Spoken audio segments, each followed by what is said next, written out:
Do you ever wonder, should I say something? Should I not say something?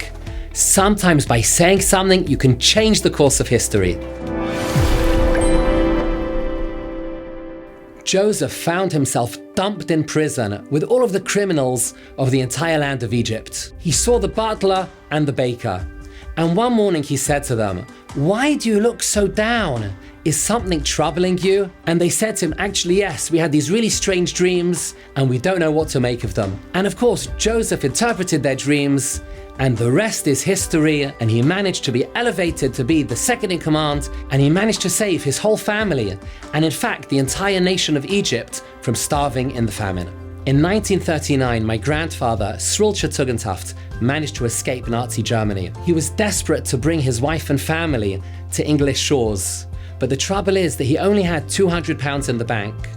And in order to get a permanent visa, he'd need to show that he had £500 in the bank, an astronomical sum in those days. One morning, he went to the local baker, run by a Jew called Mr. Kossoff. And Mr. Kossoff reached out to him and said to him, "Herr Tugendhaft, Mr. Tugendhaft, why do you look so down?" And my grandfather told him how he really desperately needed another £300 in order to be able to save his wife and children. Immediately, Mr. Kossoff said to him, "Don't worry, Mr. Tugendhaft.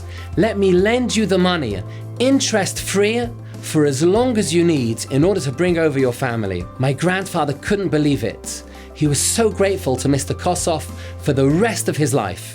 I grew up knowing that family Tugendhaft had a great debt of gratitude to family Kossoff, but I'd never met any of them. I tried so hard over a period of many years to contact one of his descendants. I found out that old Mr. Kossoff had a son called Leon, who was a famous artist with paintings in galleries all over the world. Finally, after making contact with one of the galleries, I managed to get through to his secretary, and finally I managed to go and meet with Mr. Kossoff and his family. I showed him photos of my family, and I told him, "We are only here because of the kindness of your parents." Mr. Kossoff was so emotional, and he said, "But you have to know that there's a story behind the story." My father, old Mr. Kossoff, wanted to go and save his own parents who lived in Russia.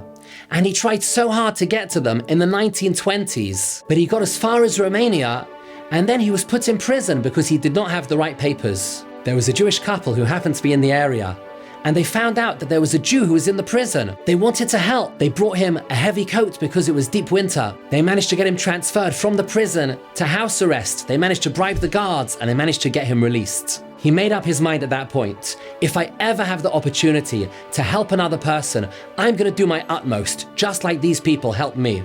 Just like Joseph reached out to the butler and baker and changed the course of world history. Just like Mr. Kossoff reached out to my grandfather and changed our family history. Let's each and every one of us reach out to other people, and we too can change history. Be great, be a giver, reach out, and you may change history. Shabbat Shalom.